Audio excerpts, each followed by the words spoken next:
Metro 2033 is a 2010 video game adaptation of Dmitry Glukhovsky's novel of the same name. The story of the world depicted is quite unique. It's part dystopian, part cosmic horror, and part coming of age story.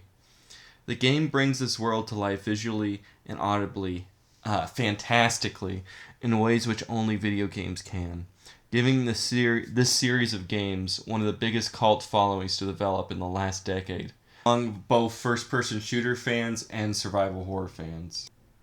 First, let's talk about the gameplay. Other people have said this, but it's true. The game really has three different types of gameplay: cutscene, survival horror, and monster wave.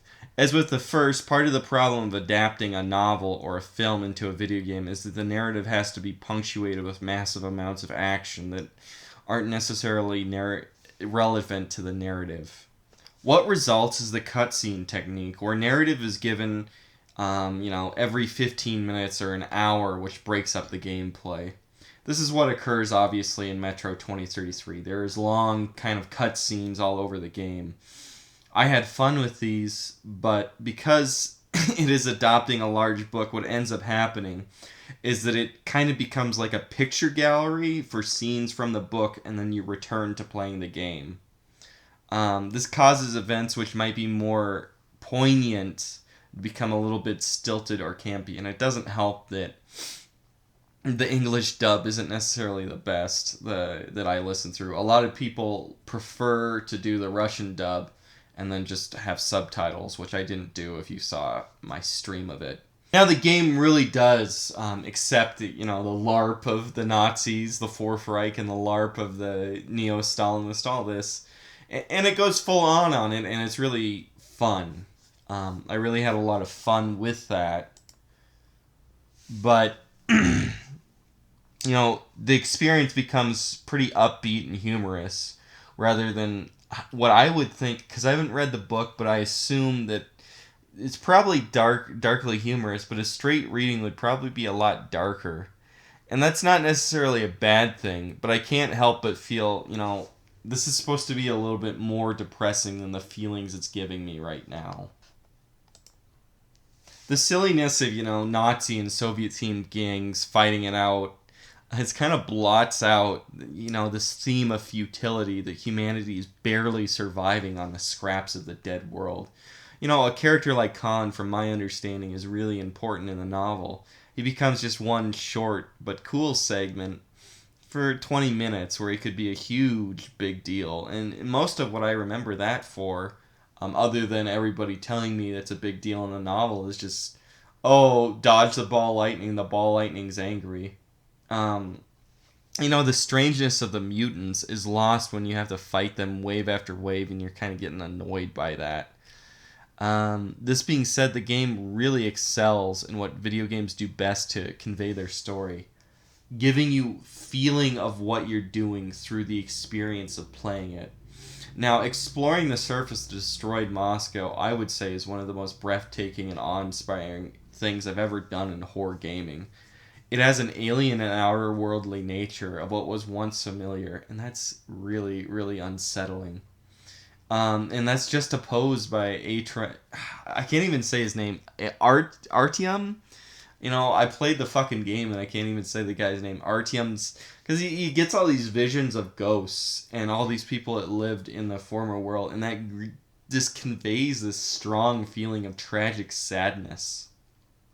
Just, it's like ghosts are real in this universe, and when the human race is perishing, the ghosts of the entire human race are kind of appearing. And that was really awesome in my point of view. I really, really like that. And, the endless mazes of the Metro really insinuate a claustrophobia in the character. And when you go through the market scenes and you go through the city scenes, you're seeing all these hastily thrown together communities. It really gives you this deep sense that mankind's days are truly numbered. Regardless of how badly I played in the segment where the librarians are first introduced, I would say that is very, very memorable. Just an outstanding horror sequence for a video game. That being said, a big part of this game is these monster wave sequences where you get, all these monsters charging you and you have to kill them. And they definitely are inferior to the survival and stealth parts. I still had a lot of fun with them. A lot of people said that the downside is that you can spend too much ammo there and it'll make the other parts of the game a lot harder. Personally, when I played through the game, I didn't notice that, and that might have been changed to give you more ammo in Redux. I don't know, maybe if I went back and played the original version, that would have happened more. The main part of the game is survival horror with stealth elements. It's really a survival horror game under the auspice of a first-person shooter. Um, kind of a thing is the gunplay is really really good. The guns feel right. They sound right, and the way that you kill people, it just feels natural and it feels realistic. But you can kind of get sucked into that and try and play it like a normal first-person shooter of the time, and you'll die really fast if you do that. This game was not meant to be played in, something I really love, which is the fast-paced chaos of like a Doom or a Quake or a Serious Sam type of game. Um, when this game first came out, 2010, first-person shooters were really generic and bland. I mean, from 2007 to with Call of Duty 4 until, 2017 with Doom 4, they really kind of took that Halo formula and just played it to death, and the Call of Duty games just made them just all the worse. I mean, I really like a lot of the Halo games, but the whole two guns only, energy shield just led to this, pop and shoot kind of gameplay, or duck and pop you might want to call it, which kind of eclipsed run and gun, and it eclipsed games like Metro, which are really avoid combat, only do combat what's necessary, you can die really fast, stealth survival horror. It eclipsed both of them, and it just kind of overwhelmed the industry for about a decade. And I mean, Metro 2033, because it bucked that trend and it just did its own thing, I think that it's aged a lot better than all those other, all those Call of Duty kind of fucking games that were out at that time. And I mean, Bioshock is that way too, but I mean, really now coming to play it in 2020, Metro 2033 just feels original. It feels different. It does not feel like a first-person shooter from that era at all. Overall, though, I found the game really fun, really good, but there are, I would say, two minor flaws. I mean, they don't threaten the experience at all, but these, I really found them to be pretty big flaws. Some of it might be personal. Obviously, if you watch this stream, it was called the fail stream, so I'm not the best at video games. And I'm really, really bad when it comes to finding my way around, especially in kind of like a survival horror game. I'll play Silent Hill and I'll just get stuck, and I have no idea what to do.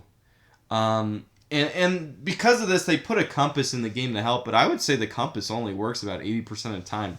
When you go to like the markets or the towns, the compass doesn't work for shit, and I got lost a lot when I was trying to do that. And there are certain points where it just becomes really oblique and you don't really know what to do. And I was just basically like, chat, help, because I didn't know what to fucking do.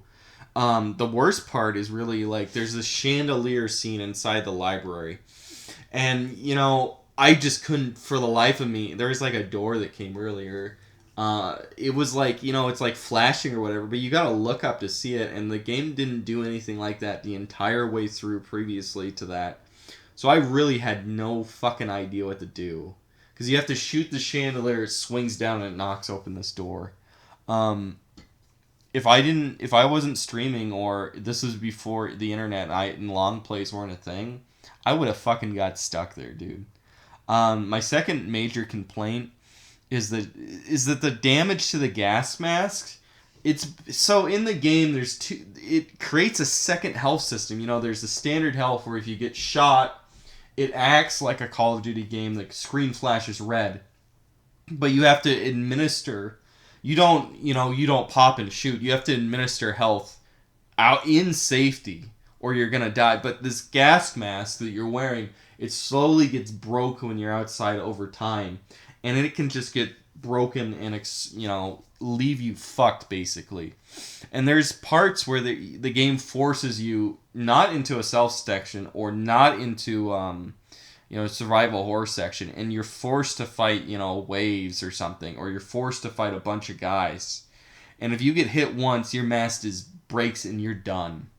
And you could get stuck at a checkpoint and there's no new mast to pick up because it's really hard to get them. And you can I got stuck at this checkpoint for like 45 fucking minutes in this forced mandatory shootout with all these guys. It was extremely frustrating.